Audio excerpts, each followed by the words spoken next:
সভার প্রধান অতিথি বেগম খালেদা জিয়া চৌধুরী বলেছেন যে তিনি বাংলাদেশের মানুষকে, জাতিকে একটি দর্শন দিয়েছিলেন। সেই দর্শনটি ছিল বাংলাদেশী জাতীয়তাবাদের দর্শন, যে দর্শনে বলিয়ান হয়ে বাংলাদেশের মানুষ মাথা উঁচু করে দাঁড়ানোর স্বপ্ন দেখেছিল, যে আদর্শে বলিয়ান হয়ে বাংলাদেশের মানুষ তাদের নিজস্ব স্বতন্ত্র একটা পরিচিতি খুঁজে পেয়েছিল, সেটাই হচ্ছে জিয়াউর রহমান সাহেবের সবচেয়ে বড় অবদান বলে আমি মনে করি। সুধীবৃন্দ, তারা সেই শহীদ প্রেসিডেন্ট জিয়াউর রহমানকে হত্যা করেছিল। ভেবেছিল শহীদ প্রেসিডেন্ট জিয়াউর রহমানকে হত্যা করলেই, তাকে সরিয়ে দিলেই বাংলাদেশি জাতীয়তাবাদের আদর্শকে বাংলাদেশের মানুষের মন থেকে মুছে যাবে। ভেবেছিল শহীদ প্রেসিডেন্ট জিয়াউর রহমানকে হত্যা করলে প্রেসিডেন্ট জিয়াউর রহমানকে তাদের হৃদয় থেকে মুছে ফেলা যাবে। কিন্তু আজকে এই 33 বছর পরেও শহীদ প্রেসিডেন্ট জিয়াউর রহমানের নাম বাংলাদেশের প্রতিটি মানুষের হৃদয়ে প্রতীত হয়ে আছে। এবং এই কথা খুব স্পষ্ট করে মানুষরা বলছে যে তোমরা যে যাই বলো না কেন, যতই কটূক্তি তার বিরুদ্ধে করো না কেন, যা খুশি করো না কেন, শহীদ জিয়াউর রহমানকে ইতিহাস ধারণ করেছে, তাকে মুছে ফেলা যাবে না। বন্ধুগণ, এই ষড়যন্ত্র কখনো হয়েছে, আজকেও চলছে।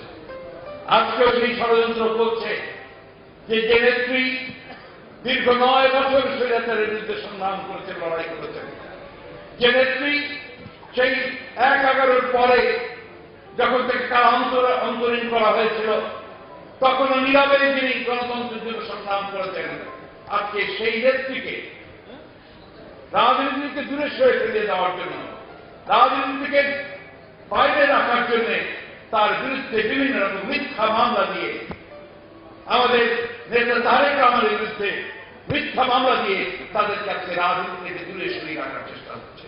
কারণ একটাই, সে কারণটি হচ্ছে যে বাংলাদেশী জাতীয়তাবাদের রাজনীতি তারা তুলে ধরেছেন, সেই পতাকা তারা তুলে ধরেছেন উপরে। সেই জন্যই মানুষ আজকে কথা বলতে দ্বিধা করে না যে তোমাদের হাতে হচ্ছে দাসত্বের শৃঙ্খল, আর দেশনেত্রীর হাতে হচ্ছে স্বাধীনতার পতাকা। বন্ধুগণ, আজকে সেই কারণেই আমি বক্তব্য দীর্ঘ করার কোনো অবকাশ নেই।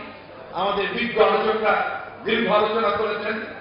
আমি শুধু একটি কথা আপনাদের সামনে বলতে চাই যে আজকে সময় এসেছে আমাদের শহীদ প্রেসিডেন্ট জিয়াউর রহমান যে আদর্শ আমাদের সামনে দিয়ে গেছেন, যে দর্শন আমাদের সামনে দিয়ে গেছেন, সেই দর্শনের জন্য আমাদেরকে সংগ্রাম করতে হবে, লড়াই করতে হবে। আমাদের দেশের স্বাধীনতা সার্বভৌম থেকে রক্ষা করতে হবে। দেশনেত্রীর নেতৃত্বে আজকে আমাদেরকে দুর্বার গণ আন্দোলন গড়ে তুলতে হবে, সমগ্র জাতিকে ঐক্যবদ্ধ করতে হবে। বন্ধুগণ, এরা যাই করুক, যাই বলুক, যত কথাই বলুক, আজকে প্রমাণিত হয়ে যাচ্ছে যে স্বাধীনতার ঘোষণা দিয়েছিলেন শহীদ প্রেসিডেন্ট জিয়াউর রহমান। আপনাদের নিশ্চয়ই মনে আছে, গত কয়েকদিন আগে প্রবাসী সরকারের প্রধানমন্ত্রী তাজউদ্দিন সাহেবের মেয়ে তিনি একটি বই লিখেছেন। সে বইয়ের মধ্যে তিনি খুব পরিষ্কার করে বলেছেন যে 25 তারিখ রাতে শেখ মুজিবুর রহমান সাহেবের কাছে তাজউদ্দিন সাহেব স্বাধীনতার ঘোষণা দেওয়ার জন্য তিনি একটা খসড়া নিয়ে গিয়েছিলেন এবং টেপ রেকর্ডার নিয়ে গিয়েছিলেন সেটাকে রেকর্ড করার জন্য। তিনি বলেছিলেন যে নাকে তেল দিয়ে ঘুমাও, আর ওই স্বাধীনতার ঘোষণা দেওয়ার সময় কোনো হয়নি। আমি 26 তারিখে হরতাল দেখেছি, 27 তারিখে আমি হরতাল দেখেছি। সেটা প্রমাণিত হয়েছে বিভিন্ন বইয়ে, আপনারা দেখবেন, অনেকেই পড়েছেন, দেখেছেন। এমনকি আমাদের এয়ার ভাইস মার্শাল খন্দকার সাহেব, মীর কামারুল ইসলাম মির্জা, মাইনুল ইসলাম সাহেবের যে বই মুক্তিযুদ্ধের কথোপকথন, পূর্বাপর কথোপকথন, এই বইয়ের মধ্যেও সেই কথাটা পরিষ্কার করে বলা আছে যে তাজউদ্দিন সাহেব টেপ রেকর্ডার এবং ড্রাফট নিয়ে গিয়েছিলেন, শেখ মুজিবুর রহমান সাহেব স্বাধীনতার ঘোষণা দেন। আপনারা যদি মাসুদুল হক তার বইটি যদি পড়েন তাহলে দেখবেন সেখানে খুব পরিষ্কার করে বলা আছে এবং ডকুমেন্ট দেওয়া আছে যে 25 তারিখে 27 তারিখে হরতাল ডাকা হয়েছিল এবং ইত্তেফাকে তা প্রকাশিত হয়েছিল। এই বিষয়গুলো সেখানে দেওয়া আছে। সুতরাং এই কথাগুলো বলে কোনো লাভ হবে না। আজকে কথা প্রমাণিত, এই কথা সত্য, যে কথা প্রফেসর বন্ধুদের বললেন যে কত মিথ্যা বলবেন, মিথ্যা বললে লোকে আর বিশ্বাস করে না। সেই আঠারো বালকের মতো যে বারবার বাঘ আসছে বলছে, কিন্তু যখন বাঘ এলো তখন কিন্তু আর কেউ তার কথা শুনল না। আজকে আওয়ামী লীগের অবস্থা হচ্ছে সেটাই, সেই অবস্থা। শুধুবৃন্দ, আজকে আমরা কঠিন সমস্যায় পড়েছি। এই একটি অনৈতিক, একটি অবৈধ স্বঘোষিত সরকার তারা আজকে জগদ্দল পাথরের মতো বাংলাদেশের মানুষের উপরে চেপে বসেছে এবং তাদের এই অবৈধ ক্ষমতাকে পাকাপোক্ত করবার জন্য তারা রাষ্ট্রের প্রতিষ্ঠানগুলোকে, যন্ত্রগুলোকে ব্যবহার করছে। আজকে কিভাবে ব্যবহার করা হচ্ছে?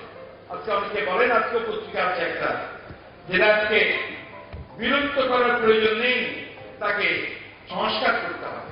এবং সেটা লিখতে গিয়ে তারা অনেকে বলেছেন যে র্যাব অনেক ভালো কাজ করেছে। হ্যাঁ, অবশ্যই করেছে। র্যাব ভালো কাজ করার জন্য র্যাব তৈরি করা হয়েছিল। যখন বিএনপি সরকারে ছিল তখন সন্ত্রাস ও জঙ্গিবাদকে দমন করবার জন্য র্যাব তৈরি করা হয়েছিল। দেশের মানুষের কাছে র্যাব সেদিন প্রশংসিত হয়েছিল।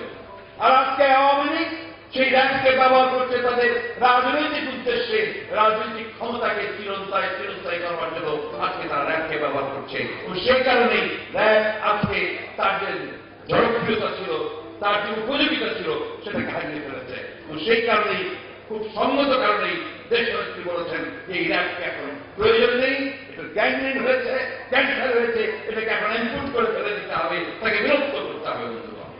এবং এটাই আজকে সমগ্র দেশের মানুষের দাবিতে পরিণত হয়েছে। যে প্রতিষ্ঠান মানুষের জীবন রক্ষা করতে পারে না, যে প্রতিষ্ঠান মানুষের সম্পদ রক্ষা করতে পারে না, অথচ জীবন হরণ করে, সম্পদ হরণ করে, তাকে তার কোনো প্রয়োজন আছে বলে অন্তত আমরা মনে করি না। শুধুবৃন্দ,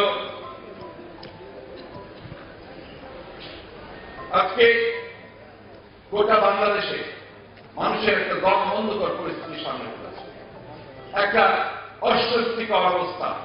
গণতন্ত্রের লেশ মাত্র নেই এবং মানুষের অর্থনীতি দিন দিন রসাতলে যাচ্ছে।